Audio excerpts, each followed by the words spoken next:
ఇవే ఇవే జీవన తరంగాలు, ఇవే ఇవే జీవన తరంగాలు, జీవన తరంగాలు.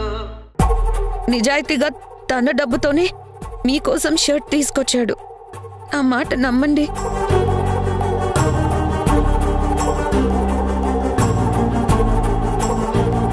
బాధపడ కీర్తి, అన్నయ్య గారు మారిన మనిషిని నేను పూర్తిగా నమ్మాను. ఎందుకంటే మారిన మనిషి ఎలా ఉంటాడో నాకు తెలుసు కాబట్టి.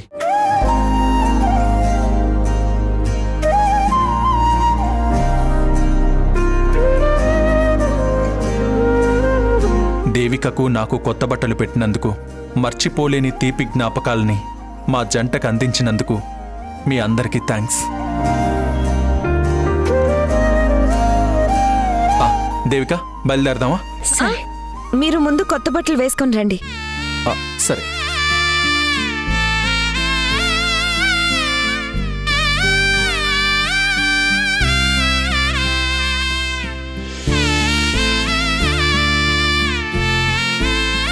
వెళ్ళొస్తానక్క. సరే అయితే. అమ్మా వెళ్ళొస్తాను. జాగ్రత్త అమ్మా. జాగ్రత్త దీపా. బాయ్ కీర్తి. పదండి. సరే.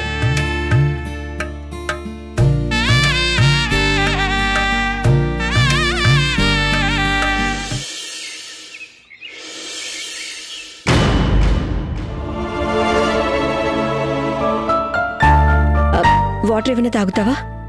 వద్దు. ఇందాక అక్క వాళ్ళ ఇంట్లో జరిగిన దాని గురించైనా అంతగా థింక్ చేస్తున్నారు?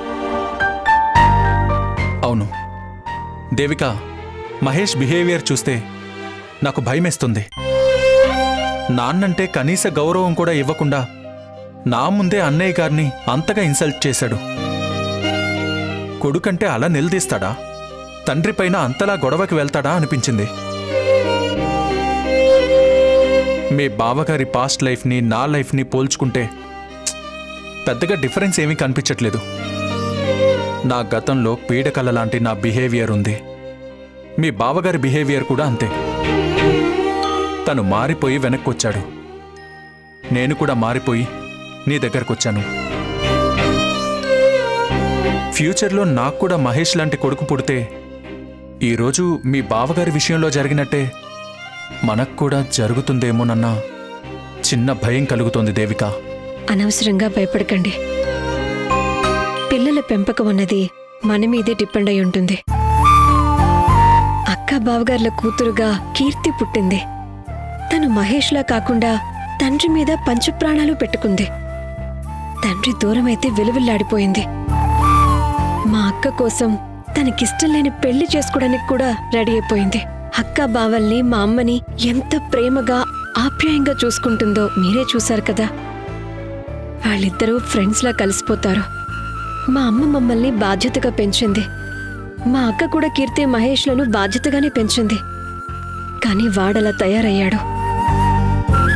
మహేష్ కీర్తిలను చూస్తుంటే ఒకరేమో బంధాల కోసం, ప్రేమల కోసం ఆరాటపడుతుంటే మరొకరు అదే బంధాల్ని, ప్రేమల్ని తాకట్టు పెట్టడానికి చూస్తున్నట్టు కనిపిస్తుంది.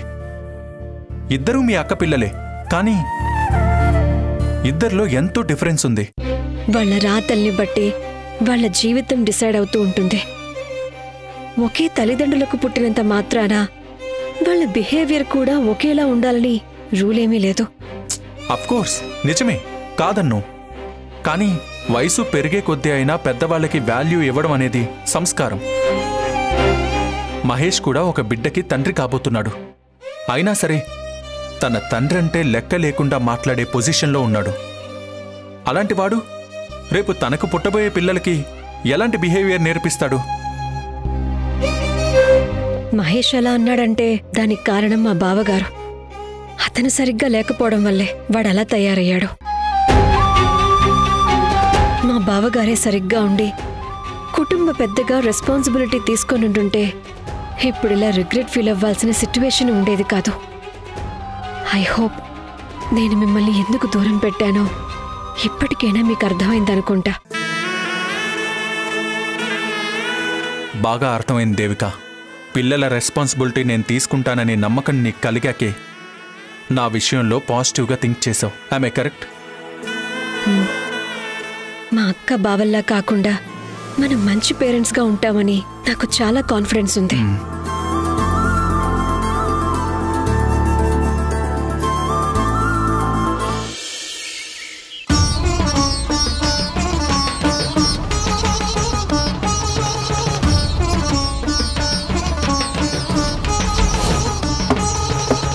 ఈ ఇంటి మీద నా దగ్గర అప్పు తీసుకున్నారు.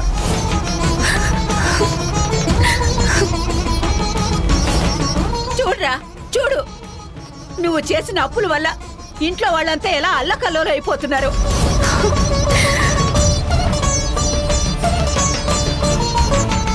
దీపా, ఐరన్ టాబ్లెట్స్ తీసుకున్నావా?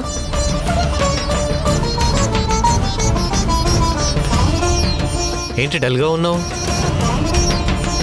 అమ్మ వాళ్ళు ఏమైనా అన్నారా? వాళ్ళేమీ అనలేదు మహేష్. అప్పిచ్చిన ఆదర్శన్న మాటలు, చేసిన రచ్చ గుర్తొస్తుంటే పచ్చి మంచి నీళ్లు కూడా తాగాలనిపించక టాబ్లెట్స్ కూడా వేసుకోలేదు తెలుసా.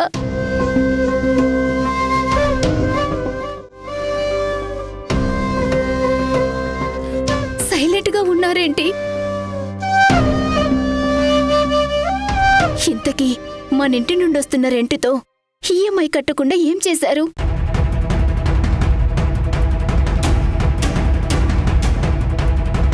ఆ ఇడియట్ రాత్రిపూట ఇంటికొచ్చి మీ పిన్ని బాబాయ్ వాళ్ల ముందు మొత్తం పరువు తీసిపోయాడు. ఇప్పుడు వాళ్ళ ముందు మనం తలెత్తుకొని తిరగలేని పరిస్థితి నీ వల్లే వచ్చింది. మనకు పోయిన పరువుని ఎలా తీసుకొస్తావు? ఆవేశపడక దీపా. కడుపుతో ఉన్న నువ్వు స్ట్రెయిన్ అవ్వడం మంచిది కాదు. కడుపులో ఉన్న బిడ్డ మీద ఎఫెక్ట్ పడుతుంది. నీలాంటి వాణ్ణి చేసుకున్నందుకు నాకు కలిసొచ్చినవేమైనా ఉన్నాయా అంటే అవి ఇవే. ఆవేశపడ్డం, హెల్త్ చెడగొట్టుకోవడం, టెన్షన్ తట్టుకోలేక డిప్రెషన్లోకి వెళ్ళిపోవడం. Stop it Deepa. నెగిటివ్గా మాట్లాడకు. ముందు నువ్వు కూల్ డౌన్ అవ్వు. ఈ వాటర్ తాగు.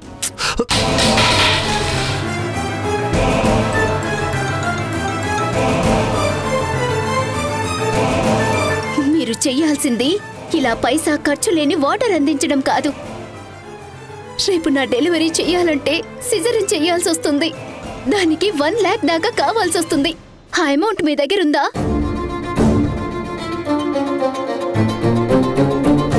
ఈఎంఐ కట్టడానికి చిల్లి గవ్వలేక పరువుని పనంగా పెట్టారు. అలాంటి మీ నుంచి ₹1,00,000 ఎక్స్పెక్ట్ చేయడం అత్యాశలేండి. డిసప్పాయింట్ అవ్వకు దీపా. ఆ టైంకి ఏదో విధంగా అరేంజ్ చేస్తాను. నన్ను నమ్ము. మీరు అరేంజ్ చేసే లోపు కడుపులో బిడ్డ అడ్డం తిరిగి నేనో బిడ్డో ఎవరో ఒకరే బ్రతికే ఛాన్స్ వస్తే ఏం చేస్తారు? అరే, ఇలా అడ్డంగా మాట్లాడతావేంటి? నువ్వు భయపడినట్టు ఏం జరగదు.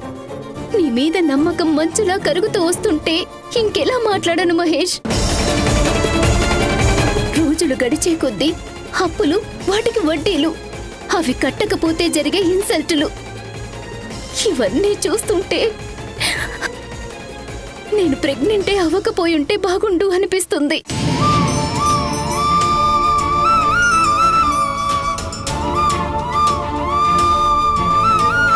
బాధపడక దీపా.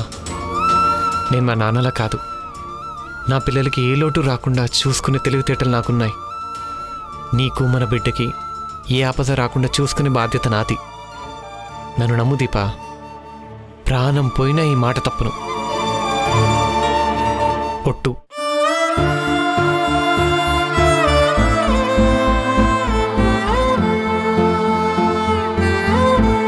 మన బిడ్డ కోసమైనా రిలాక్స్ అవ్వు ప్లీజ్.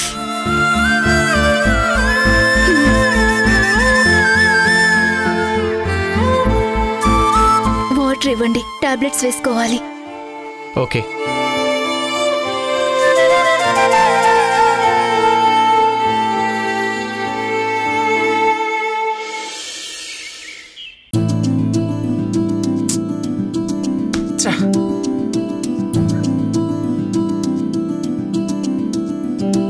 దేనికోసం వెతుకుతున్నారు అల్లుడు గారు? ఓ అత్తయ్య, వచ్చేసారా? మీరు వస్తారని తెలుసుంటే కార్ తీసుకొని వచ్చేవాడిని కదా. ఇంట్లో ఉన్న గొడవలకి నడుచుకుంటూ రావాలనిపించింది, కారులో రావాలనిపించలేదు. తొందరలోనే అన్నీ సర్దుకుంటాయి అత్తయ్య గారు. మీరేం దిగులు పెట్టుకోకండి. అన్నీ సర్దుకుంటాయని రోజూ పడుకునే ముందు అనుకుని పొద్దున్నే నిద్రలేస్తాము. కాని మళ్ళీ ఏదో ఒక గొడవ, కొత్త సమస్య ఏదో విధంగా ఇంట్లోకి వస్తూనే ఉంది. నా సంగతి సరే, నువ్వు దేనికోసం వెతుకుతున్నావు? బ్యాంక్ ఫైల్ ఒకటే ఎక్కడో పెట్టాను, గుర్తు రావట్లేదు. ఫైలు గుర్తుకు రాకపోతే సరే, కానీ మీ ఇద్దరు ఒకే గదిలో ఉండాలన్నది గుర్తు రాకపోతేనే ఇబ్బంది.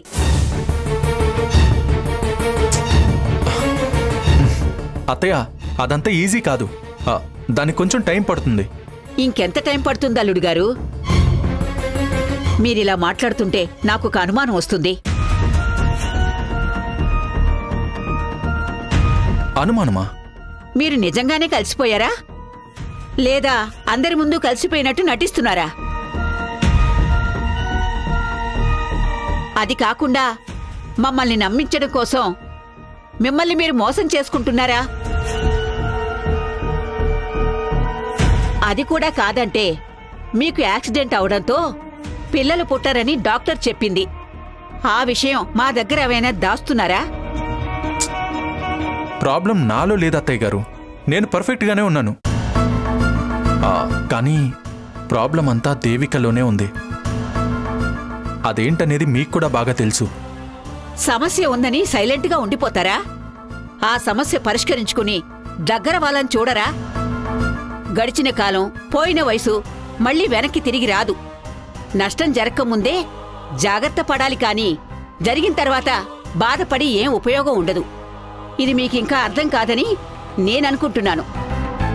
అత్తయ్య, పిల్లల విషయంలో మీకున్న ఆతృత నాకు ఉంది. నాకు కూడా పిల్లలతో ఆడుకోవాలని, జోలపాటలు పాడాలని ఉంది. కానీ ప్రెజెంట్ సిచ్యువేషన్ వేరుగా ఉంది. ఇప్పుడు నాకు పిల్లల కన్నా దేవిక హెల్త్ ఇంపార్టెంట్. మేమిప్పుడు ఒకరినొకరం బాగా అర్థం చేసుకుంటున్నాం. ఇంతకు ముందు కన్నా ప్రేమగా ఉంటున్నాం. కానీ పిల్లల విషయంలో మాత్రం దేవిక హెల్త్ సపోర్ట్ చేయదు. అందుకే పిల్లలు కావాలా, దేవిక హెల్త్ కావాలా అంటే నేను దేవిక హెల్తే కావాలంటున్నాను. అత్తయ్య, దేవిక కన్నా నాకేదీ ముఖ్యం కాదు. నువ్వు చెప్పింది నాకు అర్థమైంది కళ్యాణ్. దేవిక ఆరోగ్యం తొందరగా సెట్ అయ్యేటట్టు వేరే ఏ సిటీకైనా తీసుకెళ్లి చూపిస్తే బాగుంటుందేమో అనిపిస్తుంది. సిటీ మారినంత మాత్రాన దేవిక ఆరోగ్యం సెట్ అవుదు అత్తయ్య. ప్రాబ్లం అంతా తను చేస్తున్న డ్యూటీ వల్లే వస్తుంది. ఆ వర్క్ వల్లే తను బాగా స్ట్రెస్ ఫీల్ అవుతుంది. వర్క్ తగ్గించుకోమంటే ఇంకా పెంచుకుంటుంది తప్ప నేను చెప్పింది ఏదీ ఆలోచించదు. ఇంకేం చేస్తాను చెప్పండి? నువ్వు మంచి భర్తగా ఉంటే సరిపోదు, మంచి తండ్రిగా కూడా అవ్వాలి. అప్పుడే మీ సంసారం పరిపూర్ణం అవుతుంది. వయసులో ఉండగానే పిల్లల్ని కనేలాగా మీరు ప్లాన్ చేసుకోండి.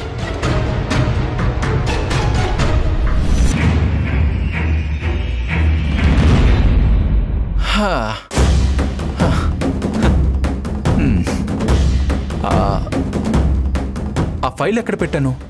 ఫైల్ ఫైల్ ఫైల్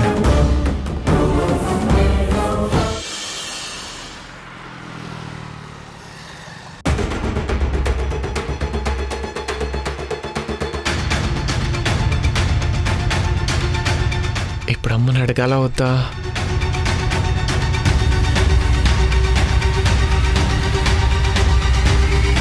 ఏంట్రా ఇలా వచ్చావు?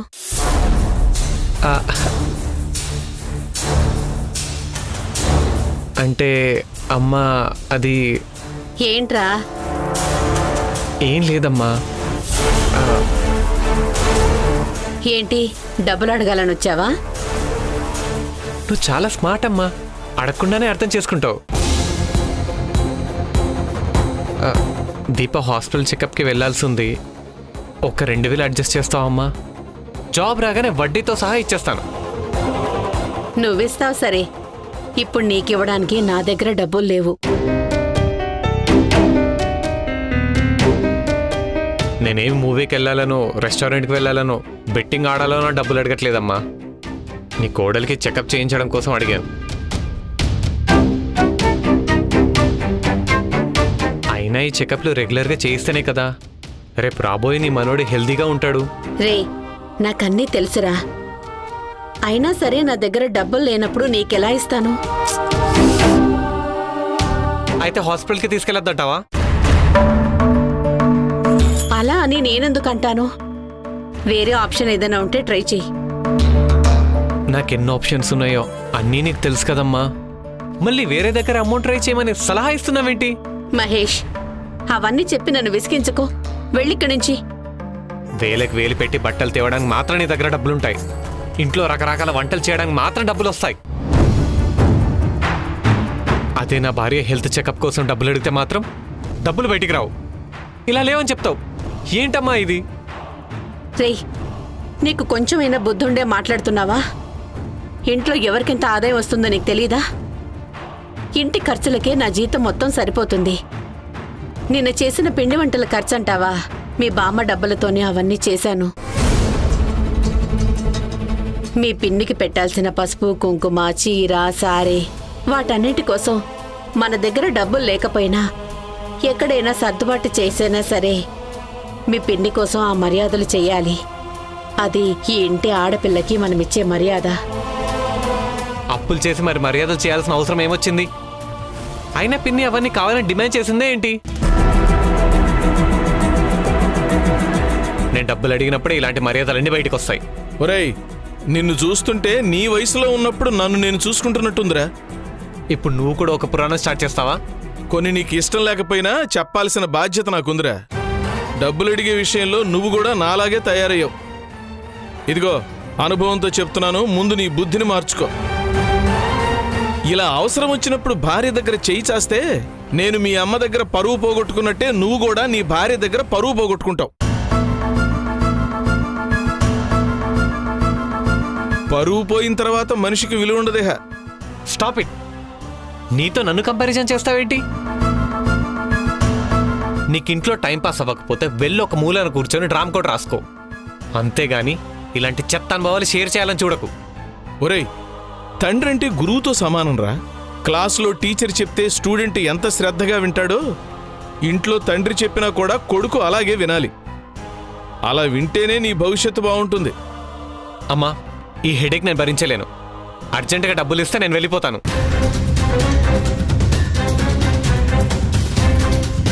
డాక్టర్ చెకప్కి నిన్ననే వెళ్ళాల్సింది. అమౌంట్ లేక ఆగిపోతున్నాను. ఇలా అయితే దీపక్ హెల్త్ ఇష్యూస్ వస్తాయమ్మా. తొందరగా డబ్బులు ఇవ్వు. ఆల్రెడీ లేవని చెప్పింది కదరా, మళ్ళీ తన్నెందుకు పీడిస్తున్నావు? నేను అమ్మని అడిగాను, మధ్యలో నువ్వెందుకు ఇన్వాల్వ్ అవుతున్నావు?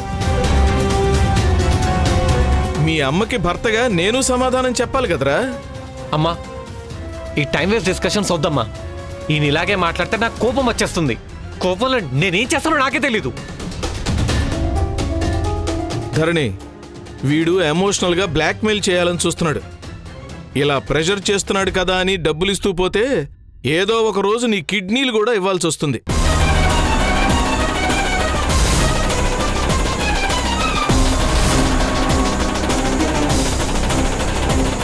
నీ కంటికి నేను మరీ అంత కసాయి వాళ్ళ కనిపిస్తున్నానా?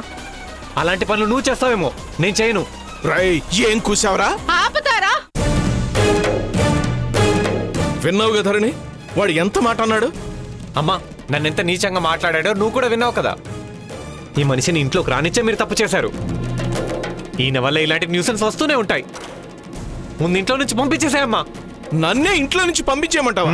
ఎంత మాట అన్నావురా? చాలు, ఇంకా ఆపండి.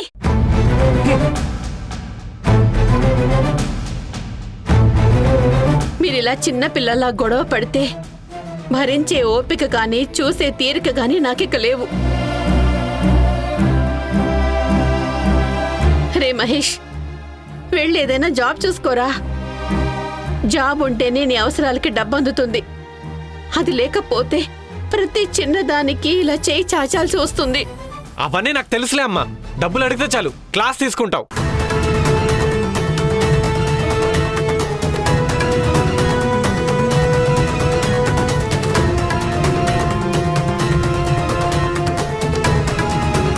వాడి మంచి కోరి ఏదో మంచి మాటలు చెప్పాలనిపించిందరని.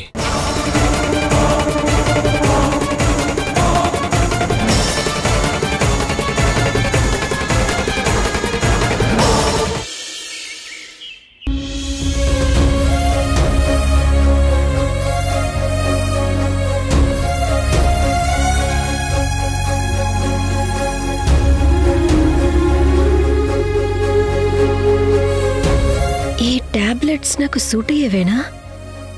ఎందుకు ఇవి వేసుకోగానే సడన్ గా మైకం ముంచుకొచ్చి వితిన్ 5 minutes లో నిద్ర వచ్చేస్తుంది?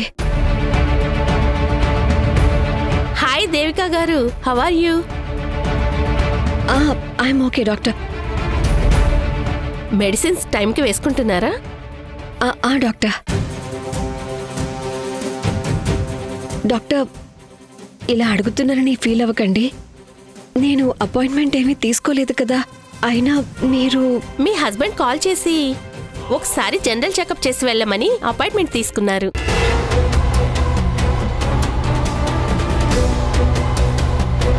కూర్చోండి డాక్టర్, ప్లీజ్. కాఫీ, టీ ఏమైనా తీసుకుంటారా? No thanks. By the way, మీ హెల్త్ ఎలా ఉంది? స్ట్రెస్ తగ్గిపోయిందా? పెద్దగా డిఫరెన్స్ ఏమీ లేదు డాక్టర్. మిమ్మల్ని కన్సల్ట్ అవ్వకముందు ఎలా ఉన్నానో ఇప్పుడు ఆల్మోస్ట్ అలాగే ఉన్నాను. Is it? నా ఎక్స్పెక్టేషన్ ప్రకారం 50% అయినా బెటర్మెంట్ ఉంటుందేమోనని ఎక్స్పెక్ట్ చేశాను. బట్ ఎక్కడో ఏదో కరెక్ట్గా మ్యాచ్ అయినట్లేదు. డాక్టర్, ఇవి మీరిచ్చిన టాబ్లెట్సేనా?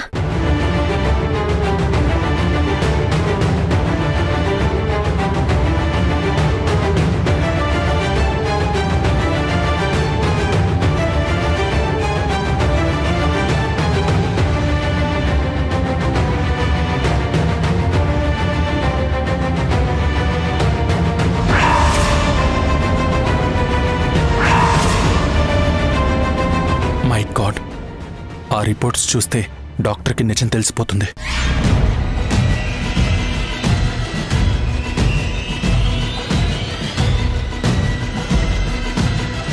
మీరు హాస్పిటల్కి వచ్చినప్పుడు నేను చెప్పిన టాబ్లెట్స్ వేరు, ఇవి వేరు.